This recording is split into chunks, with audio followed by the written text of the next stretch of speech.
Morning, very good morning, children. Today we are going to discuss on the issue of we are discussing the MCQ 1 mark question in introduction lessons of microeconomics, and this is the first question. Economic problem arises due to uh, limited wants, scarce means, alternative uses, or both B and C. So the correct answer is scarce means and alternative uses, that is D options.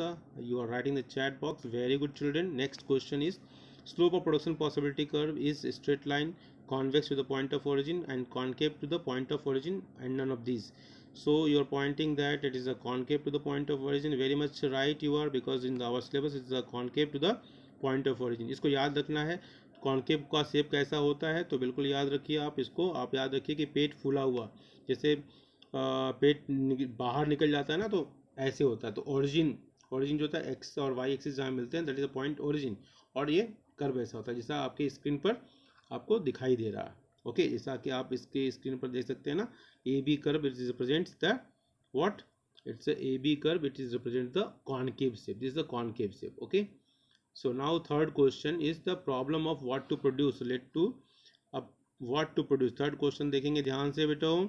The problem of what to produce relates to, options are the choice of technique, the distribution of income, market value of the goods and services, and the choice of goods and services. Your correct answer is very good. The correct answer is the choice of goods and services. Now you are exposed to fourth question. Okay, now, okay, fourth question says which of the following is related to the problem of how to produce. निम्न में से कौन सा how to produce से जुड़ा हुआ है? Which of the following is related to the problem how to produce? Factorial choice of technique. So very good, correct answer. Very good. तो आपको मिलते हैं 50 क्रिप्टो करेंसी, जो कि आप जॉब लगेगा तो मेरे अकाउंट में डायरेक्ट जमा करेंगे. ओके, चलो next question. In the diagram along with this, आपके सामने स्क्रीन पर एक डायग्राम दिखाई दे रहा है पीपीसी का.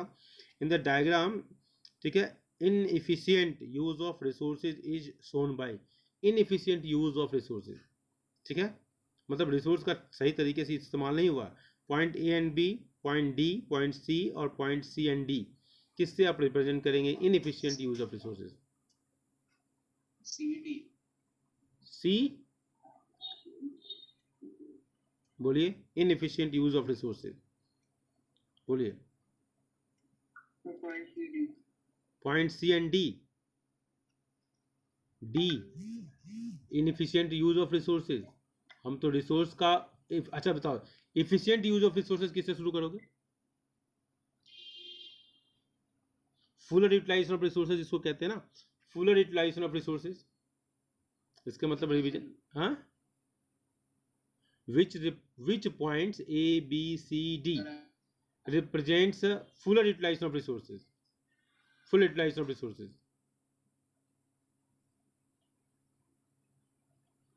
बताइए, anybody? Which points out of A, B, C and D represents full utilization of resources?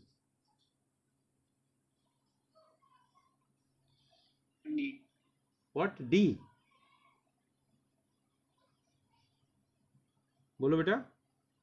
Shreya, Anushka, Vaishnavi. Option D, point C and D. Point C and D, देखो sir point C and D. C and D, okay. हाँ देखो बेटा, inefficient use of resources. Efficient पहले समझो, what is efficient use of resources. जो भी point production possibility curve के ऊपर है, वो सारे पॉइंट ये बताते हैं कि there is a full utilisation of resources, fuller utilisation of resources और efficient utilisation of resources. A and B, clear? ठीक है, ये मेरा लास्ट क्वेश्चन है. इसके बाद मुझे 12th डी और एफ की क्लास लेनी है. ठीक है, तो A and B represents the efficient और fuller utilisation of resources. Point D represent करता है कि resources are options, combinations, that combination D, क्योंकि ए और बी तो ये कॉम्बिनेशंस है ना, प्रोडक्शन पॉसिबिलिटीज के अलग अलग कॉम्बिनेशंस हैं. चाहे पी हो, चाहे ए हो, चाहे बी हो, चाहे एक्स एक्सिस पर पी हो. ठीक है, इसका अलग अलग नाम होना चाहिए था, पीपी. ठीक है, खैर. तो ये जितने भी पॉइंट हैं पीपी प्रोडक्शन पॉसिबिलिटी कर्व के ऊपर वो सारे पॉइंट प्रोडक्शन की अलग अलग पॉसिबिलिटीज को बताते हैं, और ए और B full utilisation of resources और एफिशिएंट यूटिलाइजेशन ऑफ रिसोर्स को बताता है। पॉइंट डी बताता है अनअटेनेबल रिसोर्सेज, मतलब आपके पास रिसोर्सेज लिमिटेड हैं, ठीक है। आप रिसोर्स की जो है ना, आपके पास जो रिसोर्स हैं वो रिसोर्स उससे डी कॉम्बिनेशन का प्रोडक्शन नहीं हो पाएगा, ठीक है। आर्गेटिव पॉइंट इफिशिएंट तो ऑलरेडी हो गया, ए बी पर होना ही बताता है इफिशिएंट यूटिलाइजेशन ऑफ रिसोर्सेज है। और पॉइंट सी बताता है कि अंडर यूटिलाइजेशन, जिसको इनएफिशिएंट कहते हो, है ना, यू आर इनएफिशिएंट पर्सन। जैसे किसी बॉस ने अपने एम्प्लॉय से गुस्सा है, बोलते हैं you are inefficient person, how you got appointment on this post, मतलब रिसोर्स का आप यूज करना ही नहीं जानते हैं, मतलब अंडर यूटिलाइजेशन ऑफ रिसोर्सेज। तो point C indicates the inefficient use of resources. Point हमारे पास क्षमता है, एक बच्चे के पास क्षमता है कि वो 90 मार्क्स इकोनॉमिक्स में ला सकता है, लेकिन लेके कितना आ रहा है, 50 नंबर। क्यों? क्योंकि अपने रिसोर्स का इनएफिशिएंट यूज कर रहा है, वो टाइम का सही से इस्तेमाल नहीं कर रहा है, राइटिंग प्रैक्टिस नहीं कर रहा है, अपने बचपन को वो बर्बाद कर रहा है। Are getting point? That is inefficient. Are getting point? मेरी बात समझ में आ रही बेटा? Yes. चलो, तो इसी हम पॉइंट के साथ आज के इस कार्यक्रम को हम समाप्त करते हैं। और बहुत अच्छा रहा आज का दिन, और आपका दिन भी शुभ हो। और आप वीडियोज अगर देखें ज़रूर देखें, और देखने के बाद अपना कमेंट दें, ताकि how I should improve my things, ठीक है, और इसको अच्छा कैसे बनाया सकता है। और आपके लिए एक अच्छा खासा मटेरियल तैयार हो रहा है, हर बैच में कुछ ना कुछ तैयार हो रहा है, ठीक है। थैंक यू बेटा, थैंक यू, बाय बाय।